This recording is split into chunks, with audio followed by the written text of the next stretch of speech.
The first ever modern brain scans of people under the influence of the psychedelic drug LSD has given researchers brand new insight into the neurological processes that occur in the brain that causes the effects of LSD. For example, oneness with the universe, visual hallucinations, and loss of personal identity, which some people call the dissolution of the ego. Well, these brain scans have revealed that those people under the influence of LSD have been able to draw information from many different parts of their brain. Well, under the drug, regions of the brain that are typically segregated are seen to be not just connected to each other, but almost speaking to each other neurologically. That's how it's been described. Regions of the brain that we normally see apart from each other are connected and talking to each other. It's been called a more unified brain, and it also has helped to explain why people under the influence of LSD have been able to hallucinate and see things with their eyes shut.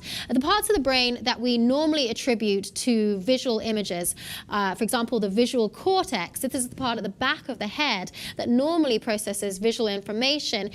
In this case, under LSD, when we look at the brain scans that have been done, it's not that area that's being triggered when people are seeing things. They're effectively seeing with their eyes shut, using other areas of the brain that are not normally attributed to visual sightings. So this study was done on 20 volunteers. They came in on 2 separate days. On one day, they were injected with a dose of 75 mcg of LSD, and on the other day, they were given a placebo. They used various different types of brain scanning technology, for example, arterial spin labeling, resting state MRI, and magnetoencephalography. Well, the scientists, they measured blood flow, they measured connections between the brain networks, the brain waves, and they basically found that one of the key things, and this obviously can help to understand why people feel a lot freer when they're on something like LSD, is that the restricted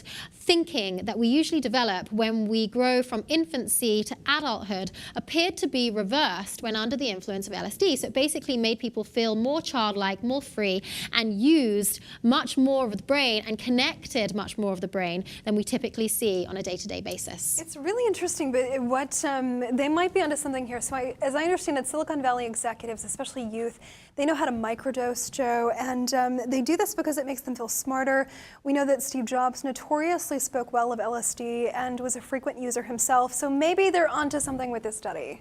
Absolutely, yes. Silicon Valley, it's been reported in the media recently that some of the youngsters there, the startup kids, the executives even, certainly Steve Jobs, he's been notorious for having spoken out to the media, obviously in the past, of using LSD, and it was often thought that these people thought that they could use more of their brain, they could download information, become smarter in their everyday lives if they just took a little bit every day. Well, these brand new breakthrough brain scans, they're really showing what goes on in the brain and why these people feel that they're using up a larger proportion of their brain and being more efficient and smarter on an everyday basis. And it's because these regions, these networks in the brain that don't normally work together, start working together in a more unified way. Well, David Nutt, who is the governor's former drugs advisor, professor at the Imperial College in London, where this study was completed, he said that this is to neuroscience what the Higgs boson was to particle physics. So a big statement there in terms of physics and in terms of what we can learn from this.